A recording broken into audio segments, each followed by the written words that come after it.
بسم اللہ الرحمن الرحیم۔ تو یہ عبدالعزیز دباغ رحمۃ اللہ علیہ پڑھے لکھے نہیں تھے، امی کہتے تھے ان کو۔ وہ جب کوئی ان کے سامنے قرآن مجید پڑھتا تھا تو کہا یہ قرآن پاک پڑھ رہا ہے۔ کہ دوسرے نمبر پر کوئی ان کے سامنے اگر یوں کہتا ہے حدیث قدسی اس حدیث کو کہتے ہیں جس میں حضور اکرم صلی اللہ علیہ وسلم یہ ارشاد فرمایا کہ اللہ تعالیٰ نے یہ فرمایا، اس کو حدیث قدسی کہتے ہیں۔ جب کوئی حدیث قدسی پڑھتا تھا تو کہتا ہے حدیث قدسی۔ اس کے علاوہ کہ کوئی اگر حدیث پڑھتا ہے تو کہا یہ حدیث پاک ہے۔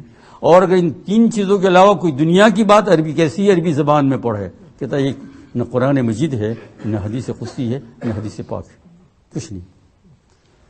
تو لوگوں نے ان سے کہا کہ ایک حدیث کے متعلق انکار کر دینا کہ حدیث نہیں ہے، حدیث پاک کا ذخیرہ لاکھوں میں ہے، کتنی سیاسی تم کیسے کہہ دیتے ہو؟ انہوں نے کہا میں بتاؤں آپ کو، جب کوئی قرآن پاک پڑھتا ہے تو ایک عجیب قسم کا نور جس کی کوئی مثال نہیں ہے، جیسے حضور کی کوئی مثال نہیں ہے ایسی اس میں۔ اور جب وہ حدیث قدسی پڑھتا ہے تو اس کا نور ذرا اس سے کم درجے کا ہوتا ہے، اور حدیث پڑھتا ہے اور کم ہوتا ہے، باقی جو عام بات ہوتی ہے اس میں کوئی نور ہی نہیں ہوتا ہے، سمجھے؟ ہاں، انہوں نے کہا کہ اگر حضور پاک صلی اللہ علیہ وسلم قلب کا نور دیکھنا ہو، کیسے کیسے لوگ گزرے ہیں، ہے نا؟ اور آج بھی ہے وہ زمانہ، ایسا نہیں کہ نہیں ہے، لیکن دیکھنے کے لیے آنکھیں چاہیے، یہ دماغ چاہیے، نظر نہیں آتا ہے تو کیا ہو؟ وما یستوی الاعمی والبصیر ولا الظلمات ولا النور۔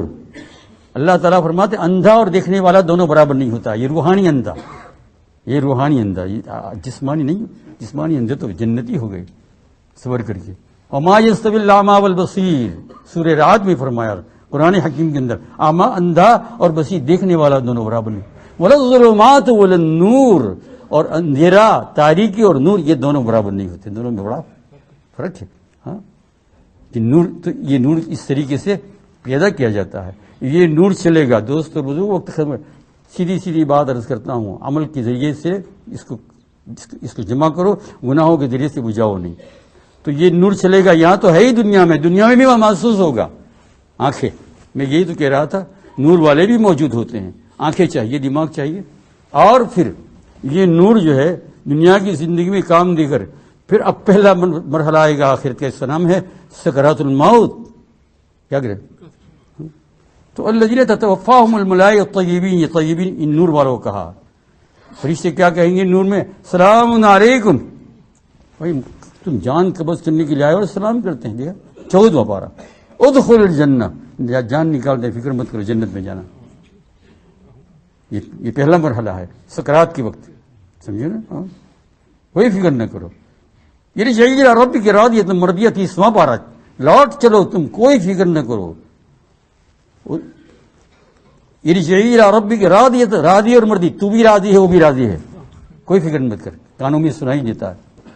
فادخلی فی عبادی، تیرا اللہ کہتا ہے کہ میرے نیک بندوں کی لائن میں لگ جا، فادخلی فی جنتی، اور میری جنت کے اندر آ جا۔ یہ پہلا مرحلہ۔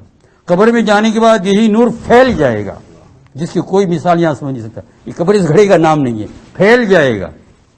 جنت تو بہت آگے ہے، اور پھر پلے صراط کے اوپر جائے گا تو اتنا اس کا نور ہوگا، ادھر بھی نور ہوگا، یہی نور ادھر۔